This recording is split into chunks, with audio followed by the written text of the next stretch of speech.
আমার বাগিনা ইতালি প্রবাসী আশরাফুল আলমের বন্ধু সোহাগের মাধ্যমে ভিসা অ্যাপ্লিকেশন সেন্টারের নামে ট্রাভেলসের মালিক কক্সবাজার জেলার রামু উপজেলার কুনিয়া পালং ইউনিয়নের শামসুল হকের ছেলে এস এম আজিজুল হক ও তার স্ত্রী ম্যানেজিং পার্টনার সাফরিন হকের সাথে পরিচয় হই। তাদের সাথে কথা হয়ে আমাদেরকে কানাডার জন্য ওয়ার্ক পারমিটের জব অফার লেটার ভিসা প্রদান করে। মামলায় 2 নং ও 7 নং সাক্ষীর কাছ থেকে 80 লাখ টাকা নিয়ে পাসপোর্ট দিয়ে ভারতীয় ভিসা সংযোজন করে এবং পরবর্তীতে আমার কাছ থেকে ও কানাডার নেওয়ার কথা বলে আরো 10 লাখ টাকা নেন। এরই ধারাবাহিকতায় আমরা সবাই 12/3/2024 তারিখে ভারত ও নেপাল যাই।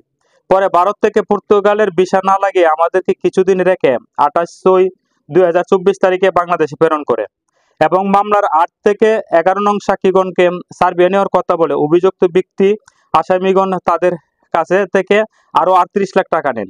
আমাদেরকেও কানাডা ও সার্বিয়ার নেওয়ার কথা বলে পাসপোর্ট ও ভিসা ফি বাবদ মোট 1,28,00,000 টাকা নেন। দেশে আসার পর ঢাকা শাহজাদপুর গুলশানে তাদের অফিসে আমরা গিয়ে অফিসটি বন্ধ পাই।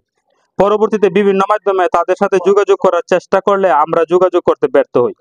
পরিশেষে কোনো উপায় না পেয়ে ভুক্তভোগীদের পক্ষে আমি বাদী হয়েছি বিজ্ঞ চিফ মেট্রোপলিটন ম্যাজিস্ট্রেট আদালতে ঢাকার নিকট বৈদেশিক কর্মসংস্থান ও আদিবাসী আইনে একটি মামলা দায়ের করি, যাহার মামলা নং CR 3540/24 খ্রিস্টাব্দ। বর্তমানে মামলাটি সিআইডিতে তদন্তিত রয়েছে। আমরা ভুক্তভোগীরা জাতির বিবেক সাংবাদিকদের কাছে দ্বারস্থ হয়েছি।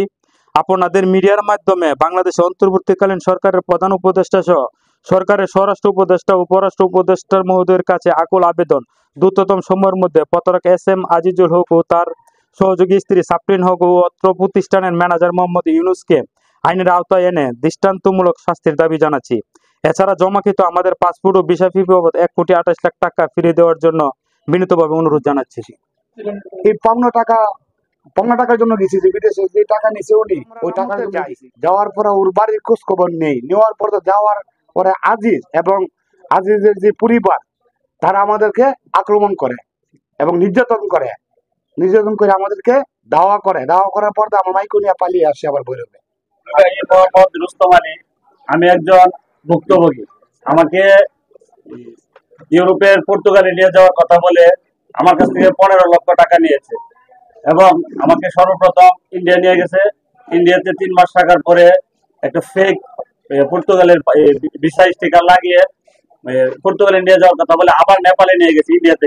ইন্ডিয়া থেকে নেপালে নিয়ে যাওয়ার পরে পর্তুগালে যখন ফ্লাইট দিতে পারে না, তখন আবারও আমাদেরকে বাংলাদেশে ব্যাক করছে। ব্যাক করানোর পরে এখন আমাদেরকে সর্বস্ব হারা করে 15 লক্ষ টাকা নিয়ে সে আমার কাছ থেকে 15 লক্ষ টাকা নিছে। আরো ভুক্তভোগী আছে, আরো ভুক্তভোগীদের কাছ থেকে টাকা নিছে। এভাবে আমাদেরকে 15 লক্ষ টাকা নিয়ে পর্তুগালে নিয়ে যাওয়ার কথা বলছিল। পর্তুগালে ফ্লাইট দিতে পারে না বিদায় আমরা এখন বাংলাদেশে আছি। তো ওকে আর ধরতে পারছি না, ও এখন পলাতক। উনি আমাদের কাছ থেকে টাকা নিয়ে সবকিছু পলাতক। আমরা আমাদের আইনের কাছে আমাদের আকুল আবেদন, ওকে ধরে সর্বোচ্চ শাস্তি দেওয়ার কামনা করছি। আমার নাম মোহাম্মদ ইব্রাহিম, আমি শ্রীনগর ইউনিয়নের বাসিন্দা। এস এম আজিজুলকে টাকা দিয়েছি, দেওয়ার পরে আমরা 1.5 বছর ধরে ঘোরাঘুরি করে নিব বলতে ইন্ডিয়া নিল, নেপাল নিল। নেওয়ার পরে এখন নাই। আমরা আমার আন্ডারে 3 জন আছিল, 3 জনে প্রায় 45 লাখ টাকা দিছি।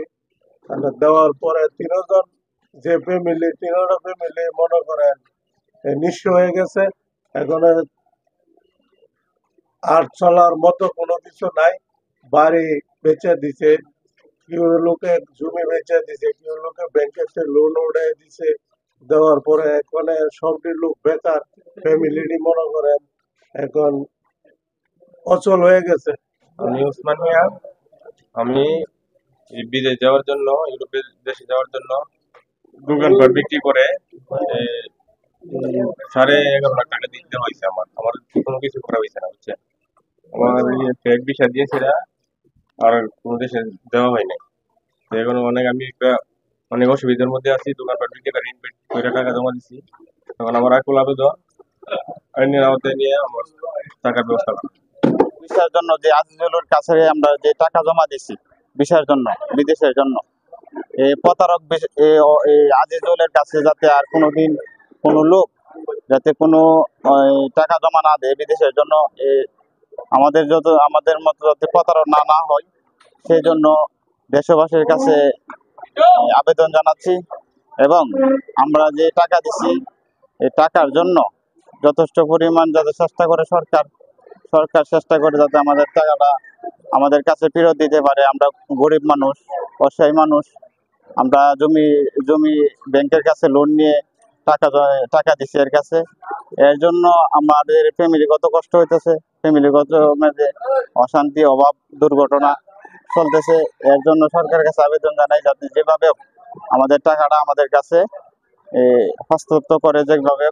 আমি মোহাম্মদ শামীম মিয়া, আমি এবং আমাদের বাগিনা রাজু মিয়া দুজনে সার্ভে দেওয়ার কথা বলে 5-10 লক্ষ টাকা দিছি এজেন্সির মাধ্যমে।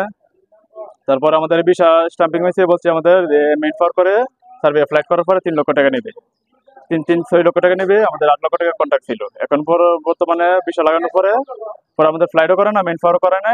তারপরে ফোন দিলে ফোনও ধরে না। এখন বর্তমানে ও কোথায় আছে তাও জানি না। এখন আমাদের টাকা নিতে আমাদের ফোন দিলে ফোন ধরে না। তারপর আমাদের মানে কি নিঃস্ব হয়ে গেছি ভাই। নিঃস্ব বলতে আমাদের মার অলংকার বিক্রি করে সবকিছু দিয়েছে, এখন মানে আমাদের পথের পক্ষে এই এজেন্সির মাধ্যমে কোনো লোকের টাকা পয়সা জমা না দিয়ে আর কোনো হয়রানির শিকার না হয়। আমি সবার